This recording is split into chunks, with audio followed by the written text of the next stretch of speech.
Welcome to this week's edition of the Comic Hero Show. I'm your host, Victor Nunley, and I am the Comic Hero.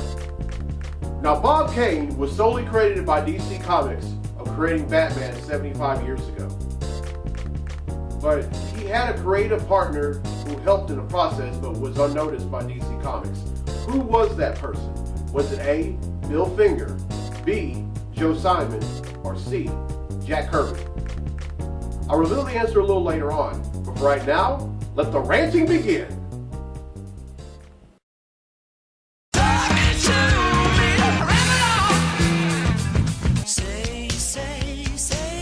What you talking about, Willis? Alright, as promised, the first thing I'm going to talk about is Teenage Mutant Ninja Turtles. I went to see the movie this past weekend, and it was awesome. Now, without giving anything away, the movie was a combination of the animated series that premiered in 1987, the anime series that premiered in 2003, and the original comic book series from 1984. That's right, people. Teenage Mutant Ninja Turtles, believe it or not, did not start out as a cartoon. It actually started out as a comic book series, and that was created by Kevin Eastman and Peter Laird in 1984. It first saw the light of day at a comic book convention, and Playmates, which is a long-time toy company or toy manufacturer, and wanted to talk to Eastman and Laird about making toys. And then from there, there was also talks of it becoming a cartoon, and it finally became a cartoon in 1987, and it was on for both syndicated and on CBS until 1997. And somewhere along the way in 1990, it became a live-action series with costumes that were created by the Jim Henson Studios, and were played by actual actors. One of them was Ernie Reyes Jr. He played Michelangelo in all three of those movies. And if you don't know who Ernie Reyes Jr. is, let me refresh your memory. Not only did he play Michelangelo in all three of those movies, he also, before that, he played in a TV show where he co-starred with Gil Gerard called Sidekick. And it was on ABC. It only lasted one season, but I remember when it came on, that was an awesome cartoon. Wait a minute, it wasn't a cartoon. It was actually a crime drama. And then he also was in another movie called Surf Ninjas. But anyway, yes, it started out as a comic book. All right, and the next thing I want to talk about, and this is a very serious subject, Robin Williams. As you all know, he passed away this past Monday of apparent suicide. And one thing about Robin Williams, though, he was an awesome actor as well as a comedian. He wasn't an insult comic like Jeffrey Ross or Lisa Lampanelli, but he was very funny. He had a very foul mouth when he did comedy. But then also he's most noted for a lot of movies that he starred in. He starred in movies like Good Morning Vietnam, Mrs. Doubtfire, Hook, Dead Poets Society. I mean, I can go on and on. But one movie that he actually starred in that a lot of folks really don't talk about, 34 years ago, he actually starred in a live-action Popeye movie where he played the lead role of Popeye. And I thought the movie was great. And another thing that a lot of folks don't know is that when casting for Batman Forever was being done about 20 years ago, he turned down the role of playing the Riddler. That's right. He could have had a chance to play the Riddler in Batman Forever, but he turned it down, and it ultimately went to Jim Carrey.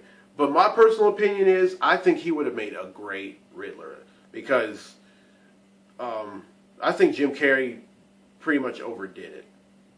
Just my honest opinion. But anyway, Robin Williams, it was revealed that he had a long time battle with depression and anxiety. Well, and it was also stated that his wife had said in a written statement that not only was he battling anxiety and depression, but he also had early stage Parkinson's disease. Now three of these are very they're very serious, especially Parkinson's disease. I mean, there are currently two famous people right now who are living with it, and that's Michael J. Fox and Muhammad Ali. And there's somebody who died from complications of it, and that was Dudley Moore. But she said in the written statement that even though his death was very devastating, that she hopes that people who are living with with any of these conditions, she hopes that this would be a reminder to get help. And I agree, because these three they're very serious conditions to have, and there have been a lot of people who have been living with anxiety and depression, both young and old, who have taken their lives before Robin Williams did. And I mean, all three of these are like I said before, cannot go unnoticed anymore. A lot of folks, you look at a lot of folks, when you think of people with depression, there are a lot of folks who are very mean about it. They'll say stuff like, "Oh, that person needs to grow a pair," or, "Oh, that person needs to get thicker skin," or, "That person needs to grow a spine," or what? No. It's very serious.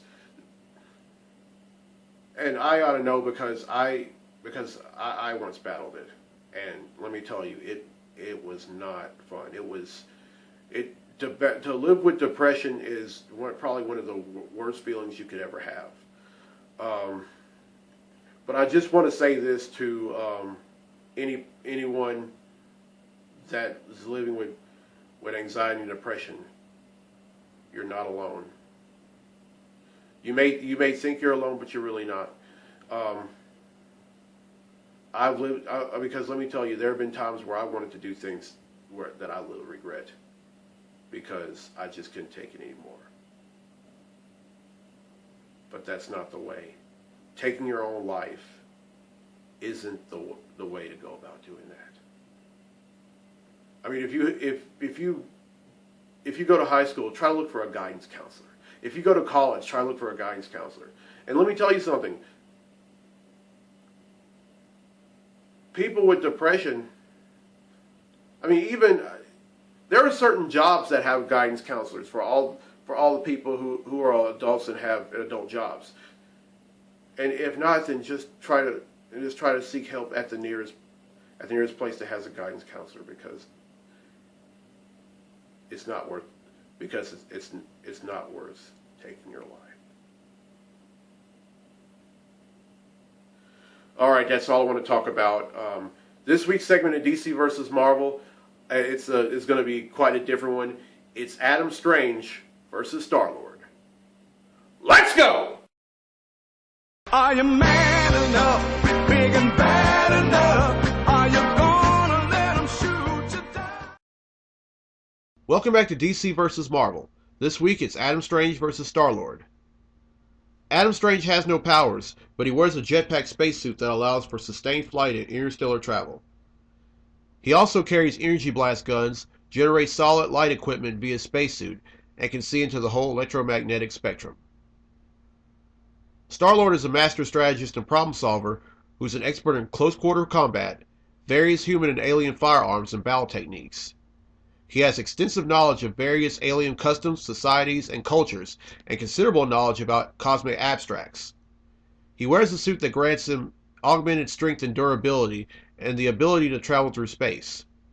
The character also uses an element gun, a special meta pistol capable of projecting one of the four elements: air, earth, fire, and water. Star-Lord also shares a psychic link with his sentient space vessel, Ship. Who would win? It would start with the both of them chasing each other through the galaxy and shooting each other. They'd later go for hand-to-hand combat. Star-Lord lands the first punch, but Strange quickly activates his jetpack and rams Star-Lord in the process.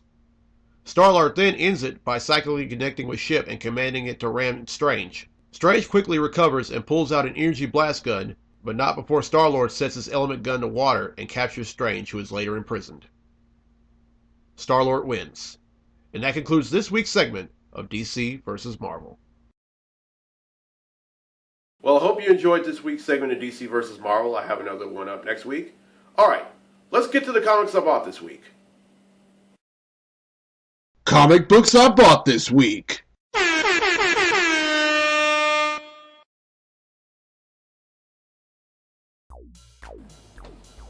First up is All New X-Men number 30. Now, you're probably thinking, wait a minute, why are Angel and X-23 kissing? Well, let me explain. In the last issue, the Brotherhood of Mutants from the future are at it again.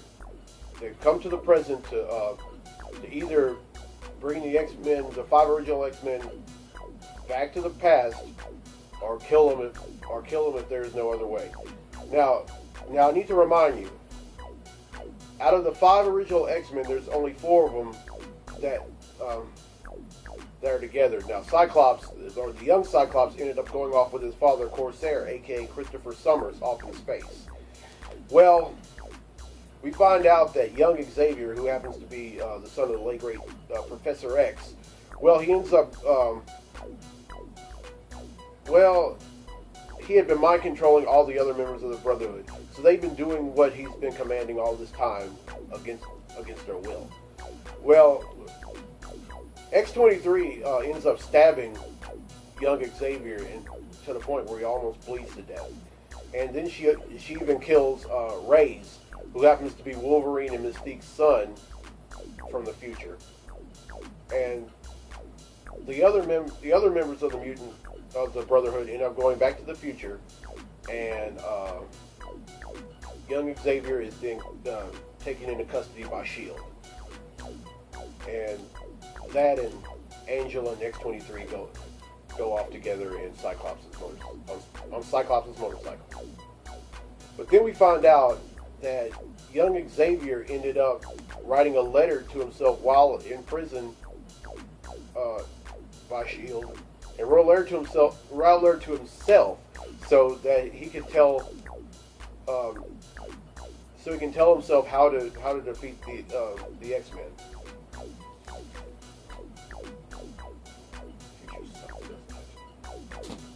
Alright, next up is Fantastic Four number 8. Now, this is a tie-in to the original Sin miniseries that's going on in Marvel. And you can probably guess by this that things aren't going well for the Thing. And let me tell you why. In the last issue,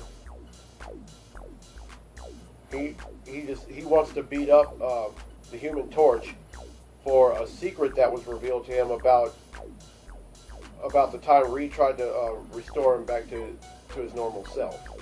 That Johnny Storm had fooled around with the controls. And then he gets a call from his on again, off again girlfriend, Alicia Masters, to come over to her house. And once he gets over there, he finds the dead lifeless body of Puppet Master, who happens to be Alicia's stepfather. And he ends up getting taken into custody by S.H.I.E.L.D. I don't know what's going to go on in this issue, but I can't wait to find out when I read it. Alright, up next is Original Sin number 7. This is the penultimate issue of the Original Sin miniseries, and you can probably guess by this cover that the real Nick Fury is going to go after the person who murdered the Watcher. And it was revealed that the person who murdered the Watcher was Midas. Midas is a character who has the ability to turn to gold anything he touches. And it's now up to Nick Fury and some other Marvel characters to go after that person. Because at first they thought that this lower tier Marvel villain called the Orb had murdered the Watcher, since he had one of his eyes that was ripped out of him. But we find out it's Midas, and I can't wait to find out what other stuff is going on. And while I'm talking about that, some other secrets that have been revealed ever since Original Sin. One of them was the character Angela, who appeared after Age of Ultron and in the pages of Guardians of the Galaxy. We find out that is actually Thor's biological sister. And all this time, Thor never knew he had a sister, nor did Loki. So now, that's going to be revealed, but will she ever appear in the pages of Thor? Who knows? Alright, up next is Superboy number 34. This is the last issue of the series, and I don't know what direction it's going to go. But there have been a whole bunch of Superboys from either different timelines or have just been cloned who seek out to help John Kent, who's actually the original Superboy that was cloned, that all the clones came from, including Con-El. And they're now going to go up against Harvest and kick some butt. But what's to come of John Kent? We don't know. But I can't wait to find out to read it though. Alright, up next is Superman Wonder Woman number 11. This is a continuation to the Superman Doom saga that's been going on in this book, as well as Action Comics. And you could tell this is a special variant selfie cover. And I just think this is probably one of my favorite covers so far, because it's Superman and Wonder Woman taking a selfie, and she's kissed all over Superman. But some of the things that have been going on during the Doom Story arc is, in the last issue, Superman was finally restored back to his normal self, and the Doomsday virus was fully purged out of him. And we find out that the whole thing about Doomsday was a ruse in order to get Superman out of the way so that Brainiac can imprison the entire world. And he started out with both Smallville, and so far he's gotten Smallville and Metropolis, two a town and a city that Superman really care about. And now that he's back, it's up to him, members of the Justice League, Red Hood and the Outlaws, and the Teen Titans to finally defeat Brainiac. Alright, up next is Amazing X-Men number 10. This is a continuation of the Wendigo story arc that's going on, where where Wolverine ends up going to visit I said Vindicator, but I meant the Guardian. And while he's there, a whole bunch of Wendigos end up resurfacing. Now, before, and I want to apologize for something I said when I was talking about Amazing X-Men number 9. Before there were only a few Wendigos. I just thought it was one, but there's actually a few of them. You see, a person can become a Wendigo only by eating the dead flesh of a Canadian while in Canada. Ew. But anyway,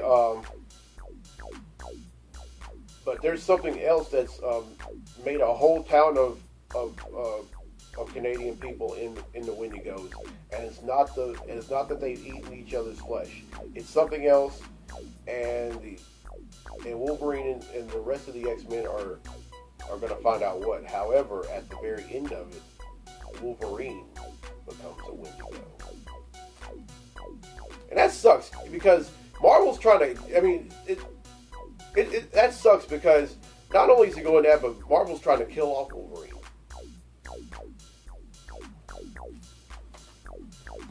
Alright, and lastly, Amazing Spider-Man number 5. This is also a tie-in to Original Sin. Now in the last issue, now keep in mind when I was talking about Original Sin, some of the secrets that have been kept by certain Marvel characters that only the Watcher knew about finally come to light, and Spider-Man finally finds out that the same spider that bit him also bit somebody that he went to school with, and it was and it was a woman who was the same age as he. I forgot her name, but she ends up being locked up in some kind of stronghold that was overseen by Ezekiel Sims, who haunted Spider-Man for a while until his death. And Spider-Man frees her, and they get to know each other and everything. And she tells him that she shouldn't have saved or rescued her, because then Morlun was going to come after her. And keep in mind, Morlun is this zombie-like character that's gone up against Spider-Man a few times until he killed him. The only problem is Morlun can't die, and that's also revealed that Morlun finds out that this woman was free, and to make matters worse, the very last page, both she and Spider-Man kiss. I don't know. I know a certain lab assistant who's not going to be very happy about that. Her name is Anna Maria Marconi. All right.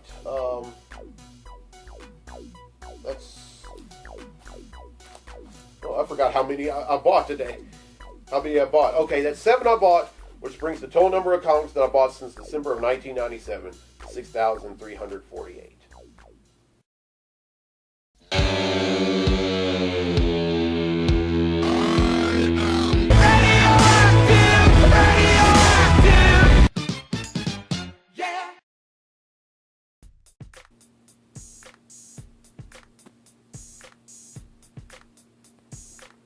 Oh, by the way, the character in Amazing Spider-Man, whose name I forgot, her name is Cindy Moon, and she goes by the superhero name of Silk.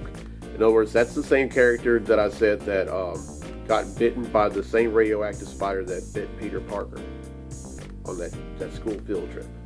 Now, earlier, I said that Bob Kane was named the sole creator of Batman by DC Comics.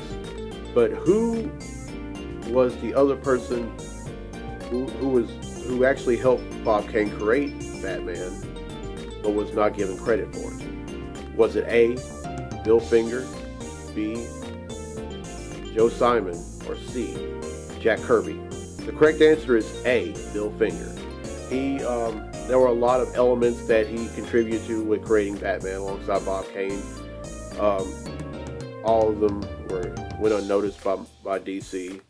And that was something that Bill Finger had to live with all the way until his death in 1974. Okay, I hope you enjoyed this week's episode. Next week, I don't know where I'll be. I may be here. I may be somewhere else. You just never know. And I'm rocking a polo today, but I have my reasons for doing that. But my thing is, it doesn't really matter what I wear in my web series, whether it be t-shirts or polos, as long as I just wear something. I mean, I don't think polos are gonna attract more viewers. I just think my knowledge for some of the comics that I read and my knowledge for everyday life is what's gonna attract viewers. All right, I'm Victor Nunley. I'm the Comic Hero. We'll see you next week. Till then, be safe, be blessed, be a hero.